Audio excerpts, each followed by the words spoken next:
Bismillahirrahmanirrahim. Assalamualaikum warahmatullahi wabarakatuh. Salam sejahtera untuk kita semua, pemirsa dan yang lain. Hari ini kita bisa bertemu lagi dalam suasana yang sudah segar. Memang betul kemarin dalam rangkaian aksi di 10 Agustus itu kan memang sebenarnya kita 1 tahun Aliansi Aksi Sejuta Buruh ini, tepatnya tanggal 10 Agustus kemarin. Memang kalau dilihat orang banyak sih yang mengatakan apakah betul teman-teman itu jalan betul dari Bandung menuju sampai Jakarta. Ini banyak pertanyaan, tapi bagi saya sangat senang bahwa ada yang percaya dan yang tidak. Itu kan itu hak mereka, itu satu. Yang kedua, yang sangat memprihatinkan di perjalanan, Bung Day masih ingat di demo dengan anak Universitas Unisma. Saya sangat prihatin melihat generasi penerus saya yang mendemo seolah-olah aksi tanggal 10 Agustus itu adalah tidak baik dan gitu menurut mereka.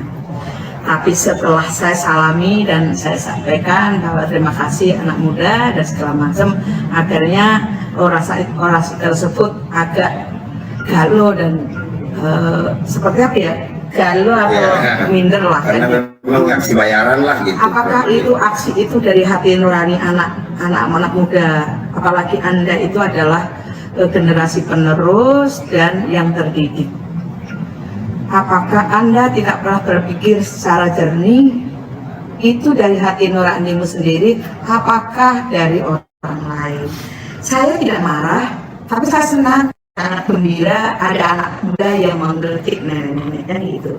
Itu selain yang itu, yang berikutnya ada sedikit kecewa menginap di sebuah masjid, itu juga tiba-tiba diusir seolah-olah kami ini adalah muka-muka pencuri kan gitu ya. Muka pencuri lah gitu. Bahwa kalau ada yang menginap di situ nanti ada kehilangan toa, ada kehilangan kotak amal. Memang kita itu wajah kriminal ya. Saya jadi agak geli juga gitu loh. Setelah itu ada ibu-ibu yang menyampaikan, Bu, pihak polsek aja tidak menjamin bahwa ibu menginap di sini gitu. Maka saya jadi curiga. Memang ini pesanan bagaimana agar kami itu tidak menginap di masjid. Sebenarnya saya nggak menyalahkan DKM masjid itu atau keluarga atau lurah setempat ya. Saya nggak menyalahkan atau RT RW. Tapi RT RW yang saya lihat itu ada tekanan dari pihak keamanan setempat. Memang saya melihat dari perjalanan saya tahun lalu di 2022 yang Agustus lalu itu pihak keamanan yang ada di Purwakarta itu tidak pernah welcome. Tidak seperti yang lain-lain, itu saya ngalami gitu. Mungkin teman-teman yang lain berbeda gitu. Dan saya dapat info di sebelumnya, kawan-kawan kita yang melintas di situ, Kapolresnya menyambut gitu. Tiba-tiba kalau dengan kita seolah-olah dia mengatakan kan mau pindahan masih menata-nata. Apakah Kapolres itu dia mau pindah, menata bajunya, menata barang-barang yang mau berpindah? Ini kan menjadi sebuah pertanyaan. Ini kan diskriminasi yang dilakukan oleh pihak keamanan. Seharusnya jangan dibedakan, jangan dalih dengan karena mau pindah. Inilah yang menjadi pertanyaan bagi kami. Jadi sekali lagi saya mohon maaf kepada masyarakat Purwakarta bahwa terganggu dengan kehadiran saya, dengan lewatnya saya di Purwakarta pada waktu itu. Tapi ini memang yang saya lihat pihak keamanan maupun pemerintah sengaja membenturkan kita dengan pihak keamanan. Tapi ya inilah yang terjadi. Tapi tetap kita lakukan yang terbaik. Jangan salahkan juga kami yang lomas dari Bandung menuju Jakarta. Kami ini adalah ditantang. Saya rindu di demo, kan gitu. Kami ini kan sebuah tantangan ya kami dapat. Karena apa? Banyak persoalan yang sudah kami sampaikan, tapi juga tidak terjawab. Bahwa kalau Anda tidak setuju dengan Undang-Undang Nomor 6 yang sudah disahkan, ya sudah kalian ke MK. Kami juga datang ke MK, tapi nyatanya juga setelah datang ke sana, yang menyuruh itu menjadi prinsipal kita nggak pernah hadir, hanya orang lain, ditugaskan orang lain. Apakah ini jawaban? Inilah sebenarnya yang menjadi, jangan disalahkan bahwa kami, rangkaian kami aksi di tanggal 3 sampai tanggal 10 ini seolah-olah mengganggu kenyamanan, mengganggu stabilitas. Ini sebenarnya tidak. Kalau kami ini tidak juga disulut, kami tidak juga dibangkitkan emosi kita. Kami ini masyarakat yang taat undang-undang. Inilah sebenarnya yang harusnya dipahami oleh pihak keamanan maupun pihak penguasa. Kenapa kami hadir di depan istana? Ini bukan mudah loh. Kami ini jalan kaki pun nggak mudah, nggak semudah membalik tangan. Di masjid kami buat kendala harus pindah. Setelah pindah, ada di perjalanan kami terus berjalan. Ada masjid lagi yang di situ DKM-nya mereka adalah anggota aspek. Kalau tidak kami juga disuruh pindah gitu. Artinya bahwa tinggal selangkah lagi antara perbatasan Bekasi dan Jakarta Timur. Apakah ini sebuah alasan? Dan ini enggak. Ini sebenarnya yang dicari-cari oleh pihak keamanan. Ini sebenarnya tanda-tanda sebelum tanggal 10 ini sudah ada bahwa akan dijegal tanggal 10 itu kan gitu. Ini tanda-tandanya kami sudah alami. Tahun yang lalu kami tidak pernah diperlakukan bahwa kita mau menginap di mana, itu tidak pernah diperlakukan bahwa ini harus izin, ini harus begini, harus begitu. Padahal di masjid itu kan memang itu adalah rumah Allah yang semua orang boleh itu. Sepanjang kita juga tidak membuat keonaran dan kita menjaga kebersihan, keamanan dan semuanya, kami juga patuhin itu. Apakah harus jauh-jauh hari kita harus izin dulu tempat di mana? Kan nggak mungkin, karena kita ini jalan kaki, di mana kami capek, ya disitulah kami istirahat. Ini juga harus dipahami oleh pihak keamanan. Jangan juga kalian itu sengaja mengadu domba. Disinilah sebenarnya sudah ada benih-benih ketidaksukaan atau memang sengaja mau dijegal di tanggal 10. Dan ini sebenarnya saya juga tidak nyaman. Istirahat terakhir itu sebentar-bentar harus menemui keamanan. Ini mau besok mau berangkat jam berapa? Oh ini sudah izin belum? Ini dan itu gitu. Ini sebenarnya menjadi tanda tanya bagi kami. Kami ini adalah warga negara yang baik. Sudah pemberitahuan secara lengkap dan resmi. Sudah titik-titiknya perjalanan itu kami sudah kasih. Kenapa kami juga masih dihalangi gitu loh? Apakah pemberitahuan itu hanya untuk Mabes Polri, Polda Metro Jaya, Polda Banten, Polda Jawa Barat, dan di tingkat bawah itu apakah tidak disosialisasi? Apakah kami sendiri yang harus sosialisasi? Apa gunanya pihak keamanan kepolisian ini? Ini yang menjadi pertanyaan. Selalu saya tidak tahu kalau itu sudah ada. Seolah-olah mereka tidak mau tahu. Kan ini yang menjadi presiden buruk bagi pihak penegak hukum yang pada hari ini menjadi catatan besar bagi kami. Itulah maka di perjalanan kami dari hari pertama, hari tanggal 10 itu pagi, kita jalan sampai di mau Kuningan ya. Kuningan itu sudah suruh belok ke kanan. Padahal dalam rute itu adalah lewat Semanggi, baru putar ke bawah. Di situ kita clear bisa masuk. Setelah sampai Semanggi kita dipotong lagi, tidak boleh, harus lewat Tomang. Padahal itu titik-titik itu sudah kita beritahukan bahwa kami akan melalui ini untuk jalan kaki. Ini menjadi persoalan. Akhirnya diadu antara rakyat dengan rakyat punya jalan. Kan ini menjadi catatan. Ini wajah atau potret aparat kita yang hari ini itu tidak bagus, tidak menunjukkan sebagai pengayom. Presisinya itu digunakan untuk apa, kan gitu. Itu ada slogan-slogan yang bagus loh. Kalau kita mau datang ke kantor polisi, mau di Polsek, Polres, Polda dan yang lain itu selalu ada slogan itu. Itu untuk apa slogan, kan gitu.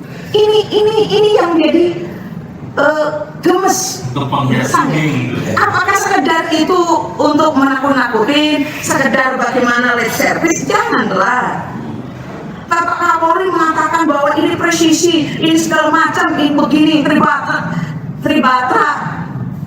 apalah, mungkin salah-salah dikit saya karena saya bukan orang apa ya, saya ini tribarata, ya presisi tribarata, kan itu. Tapi nyatanya saya jadi agak terbata-bata karena apa? Sayangnya aneh aja. Itu sudah ditampang, ternyata itu juga tidak dilakukan. Hanya bagaimana menekan rakyat yang ingin menyampaikan aspirasi, dan itu jauh-jauh hari sudah diberitahukan. Kami dari aliansi ini nggak main-main loh. Kami sebagai pimpinan serikat pekerja serikat buruh, kami datang sendiri memberitahukan. Saya tidak menyuruh orang lain, kami bertanggung jawab. Tidak yang lain-lain, harus ada orang antar sendiri. Saya mengantarkan dengan teman-teman pimpinan Presidium Aliansi Aksi Serikat Buruh. Ini sebenarnya jauh hari. Kenapa? Di hari H baru kami dihalang-halangi. Kami tidak boleh lewat sini, kami nggak boleh sini. Ini adalah fasilitas umum. Terus kami ini pengontrak. Kami ini kan bangsa Indonesia. Seharusnya kita juga diperlakukan yang sama. Kami juga membayar pajak yang sama. Dan untuk biaya aparatur negara ini juga gitu loh. Jangan kita dibeda-bedakan, tebang pilih. Jalan itu kami juga bisa lewat. Akhirnya jalannya kenapa nggak boleh lewat? Karena itu ada alat peraga. Kemarin alat peraga itu juga sudah ada di dalam surat pemberitahuan. Inilah dalih-dalih alasan alibi pihak kepolisian untuk menjegal teman-teman di lapangan. Di mana titik yang kami lewati selalu kami dijegal. Akhirnya yang membuat keonaran siapa? Polisi. Akhirnya kepolisian sendiri yang membuat keonaran. Yang bagaimana membenturkan rakyat dengan rakyat itu adalah polisi sendiri. Jangan disalahkan teman-teman buruh di tanggal 10 itu gitu loh. Dan itu saya mengalami. Saya bisa begini karena saya mengalami sendiri, bukan kata orang. Alasannya banyak, alibinya banyak gitu loh. Memang ini sudah sengaja kami ini dibenturkan dengan rakyat. Rakyat sama rakyat dibenturkan oleh pihak kepolisian.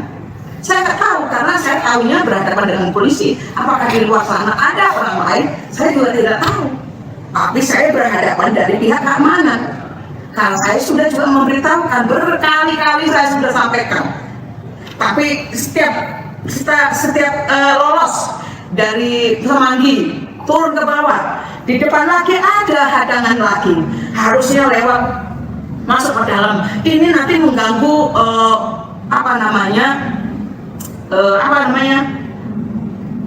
ketertiban umum atau ini kan fasilitas umum.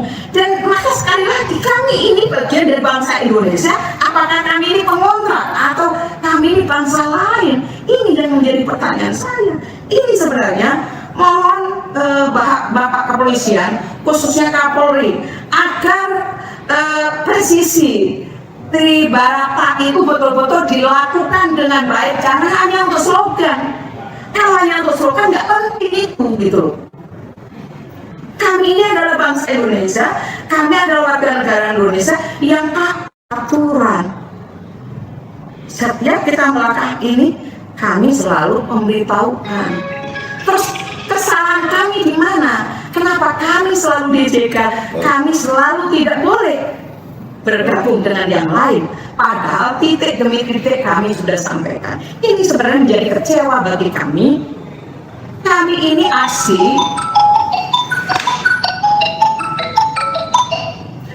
aksi, tuntutannya tidak ada yang lain, makar mau menggulingkan, tidak ada. Tuntutannya ada 4. 1. Cabut Undang-Undang Omnibus Law Cipta Kerja nomor 6 tahun 2023. Yang kedua, cabut Omnibus Law Kesehatan. Yang ketiga, cabut Undang-Undang P2SK tentang sektor keuangan. Yang keempat, wujudkan jaminan sosial semesta sepanjang hayat. Ini kami tidak ada melakukan makar, kami tidak ada mau menggulingkan pemerintah, nggak ada. Kalau itu dipenuhi, kami sudah tidak akan berpikir tentang yang lain-lain. Ini penegasan dari saya. Karena apa? Selalu dikatakan nantilah disusupi dengan kelompok hitam, kelompok hijau, kelompok kuning dan segala macam. Saya sudah tegaskan, kami adalah dari Serikat Buruh, Serikat Pekerja, tidak pernah berpikir tentang kelompok manapun. Tapi kami bagaimana masa depan anak bangsa ini tentang yang 4 tadi tuntutan itu gitu loh. Ini sebenarnya tidak ada yang lain-lain. Jangan membuat gara-gara yang lain kan gitu. Seolah-olah kami ini ditunggangin pihak lain. Enggak ada. Kami ini betul-betul mau berjuang tentang masa depan anak bangsa, yaitu khususnya kaum buruh. Kalau yang lain tidak mau diperjuangkan. Demanya pada nekat ya. Kami ini demo modal nekat. Gua nggak ada. Saya tidak punya apa-apa. Kalau saya tidak punya uang, kami ini bukan siapa-siapa dan tidak punya apa-apa, dan juga tidak mau menjadi apa-apa. Maka saya tidak mempunyai itu. Saya jalan dari Gedung Sate menuju Jakarta. Inilah sebenarnya yang mau saya tunjukkan kepada pemerintah, bahwa saya serius berjuang. Saya ini tidak dibayar siapapun. Yang tadi saya sudah sampaikan, kami ini betul-betul mau berjuang untuk generasi penerus bangsa ini. Saya tidak main-main. Saya sudah sampaikan, keringat, air mata, darah, nyawa kami sudah tertaruhkan. Kenapa? Jadi jangan cari-cari persoalan. Kami marah, kami bicara kasar ini karena kami sudah disulut, kami sudah dimarginalkan. Pemerintah maupun pihak keamanan sudah dipanggili. Jadi kalau kami apatis, kami marah dengan bahasa yang sudah tidak semestinya, harusnya pihak penguasa introspeksi diri. Bapak Presiden juga harus introspeksi sendiri. Dan teman-teman yang mendukung, tolong Anda juga harus introspeksi diri. Kenapa kami sampai marah seperti ini? Jangan dilihat sebelah mata. Kami ini kan punya hati nurani. Kami juga punya pikiran waras. Jadi janganlah Anda itu sekarang sudah enak langsung seolah-olah harga diri yang mana? Kalau Anda punya harga diri, ya Anda berpikirlah secara jernih. Kenapa para buruh ini marah? Kenapa teman-teman semua marah dan turun ke jalan? Inilah sebab dan kenapa kami bicara, kami turun ke jalan. Tapi kami turun ke jalan tidak ada yang menggerakkan. Tapi kami turun ke jalan karena dari hati nurani, dari niat diri sendiri. Yang tadi saya katakan, kami tidak punya uang, kami tidak ada yang bayar, kami tidak makan pun tidak jadi. Tapi tolong, sekali lagi, jangan kami dikatakan bahwa kita ini brutal, kami tidak punya hati. Kami punya hati, kenapa saya harus berjuang? Kalau tanpa punya hati, hanya sekedar menjadi penjilat, itulah yang tidak punya hati. Sekali lagi saya sampaikan bahwa kami berjuang, tidak ada modus partai manapun, tidak ada. Kami murni dari Serikat Buruh dan Serikat Pekerja dan simpatisan buruh Indonesia yang hari ini ikut campur. Jadi janganlah kalian bilang bahwa itu ada si A, ada masa bayaran dan segala macam. Itu menyakitkan. Padahal persoalan undang-undang Omnibus Law itu nanti juga akan menerjang kalian, akan menimpa kalian. Jangan dilihat undang-undang ini yang menjadi korban hari ini adalah kaum buruh. Pengangguran banyak, PHK banyak, kontrak seumur hidup, kontrak 5 tahun, tapi tidak ada jelas, tidak ada kata kunci 5 tahun diangkat, tidak ada. Bagaimana saya kata tidak dikatakan seumur hidup, seolah-olah kalian itu kalau saya ngomong seumur hidup, kalian apa sih? Seolah-olah kami ini bohong, hoax. Tapi kenyataan tidak ada klausul mengatakan bahwa setelah 5 tahun itu diangkat. Bagaimana kenyamanan buruh untuk bekerja? Orang katakan, Bu, anakmu melamar anakku, kerjanya udah kontrak atau karyawan tetap, kan begitu ini. Takut anaknya juga tidak dikasih makan. Ingat kasus buruh kontrak yang di Cikarang, kasus Ferguson. Sampai hari ini mana pihak keamanan, penegak hukum betul-betul menyidik nggak, membuat keadilan terhadap itu nggak ada. Ini bagaimana? Sulit dong. Kita ini harga diri perempuan yang kita sudah sampaikan, ada perlakuan yang tidak baik oleh atasannya terhadap buruh yang mau tanda tangan kontrak. Tapi mana biar penegak hukum selalu katakan bahwa mana bukti, siapa saksi, mana ada itu ada saksi, mana ada saksi, nggak ada saksi, nggak ada itu saksi yang mau, nggak mungkin pelecehan itu ada saksinya. Kan ini menjadi menjadi si pelaku ini gara-gara undang-undang Omnibus Law. Ini korbannya sudah banyak. Kalaupun tidak korban dengan kehormatan perempuan, dia membayar. Apakah ini keadilan? Ini loh yang harusnya teman-teman, saudara-saudara pikirkan. Tuan-tuan, nyonya-nyonya, pikirkan ke depan. Hari ini Anda tidak terkena dampak, mungkin Anda sudah cukup, tapi pikirkan anak cucumu ke depan. Ini yang harus sama-sama. Selain itu masih banyak.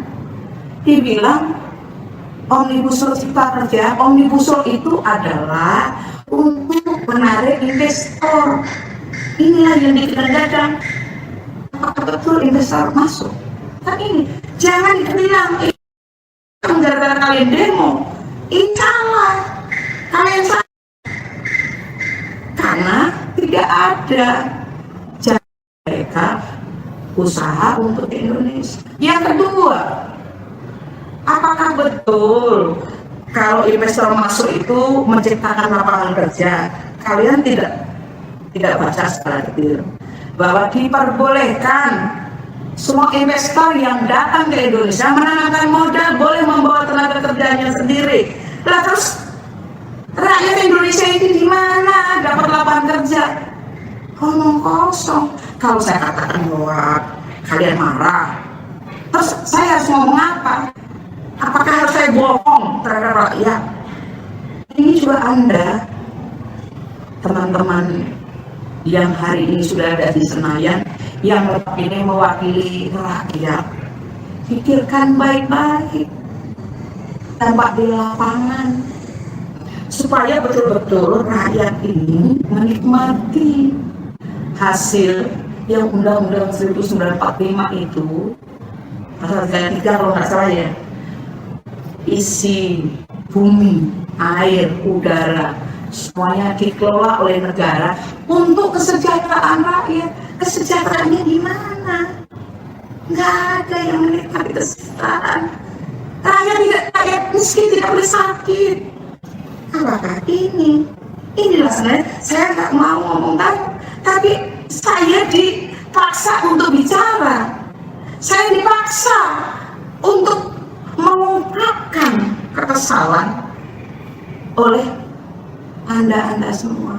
Ini kondisi yang terjadi, ini sudah mengkristal. Rakyat sudah marah. Tanpa disulut oleh Rocky Gerung, kami sudah marah. Nggak ada. Rocky Gerung itu tidak ada menyulut kita. Nggak ada. Kami tanpa disulut Rocky Gerung, kami tetap akan bergerak. Jadi jangan salah. Kalian ini jangan menyalahkan orang lain. Rocky Gerung kita undang seolah-olah Rocky Gerung ngucapin itu kami provokasi. Saya tanpa diprovokasi oleh Rocky Gerung, kami sudah bergerak. Setahun yang lalu dengan tanggal yang sama, kami sudah bergerak. Jangan menyalahkan orang lain lah. Jangan cari-cari persoalan, jangan cari dalih, jangan cari alibi orang lain. Kami adalah buruh yang hari ini notabene sudah sulit. Kami ini tidak banyak yang diminta, hanya undang-undang dicabut. Itu jadi jangan dikait-kaitkan dengan yang lain. Seolah-olah Rocky Gerung datang seolah-olah menjadi momok monster buat buruh itu marah. Tanpa ada Rocky Gerung kami juga sudah marah. Kami ini sudah berjalan. Tapi Rocky Gerung adalah dia kami yang mengundang. Dan dia hari ini dilaporkan. Kami ikut bertanggung jawab apa yang hari ini dituduhkan oleh kawan-kawan kepada Rocky Gerung. Jadi jangan salahkan kami. Jangan salahkan Rocky Gerung. Itu situasi dan kondisi inilah membuat kita seperti itu, membuat Rocky Gerung juga bicara seperti itu. Tapi bukan berarti Rocky Gerung penyebab. Teman-teman aksi di tanggal 10 itu salah. Saya tegaskan itu salah. Kami sudah mempersiapkan jauh-jauh hari untuk melaksanakan aksi itu. Jadi inilah sebenarnya yang terjadi. Jadi jangan menyalahkan orang lain.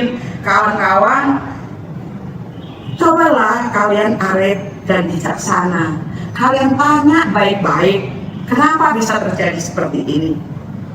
Ini kalau ada asap tanpa ada api bisa enggak? Ya ini sebenarnya yang dibuat oleh pemerintah sendiri, oleh pihak penguasa.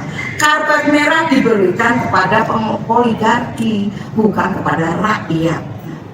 Inilah sebenarnya jawaban untuk kawan-kawan yang mengatakan bahwa aksi tanggal 10 itu aksi bayaran. Ya kamu cari. Kalau ada yang bayar, alhamdulillah bisa untuk beli makan.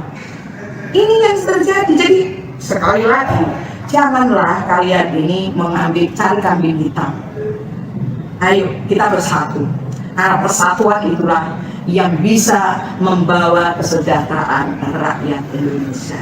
Saya rasa itu aja. Terima kasih. Wassalamualaikum warahmatullahi wabarakatuh.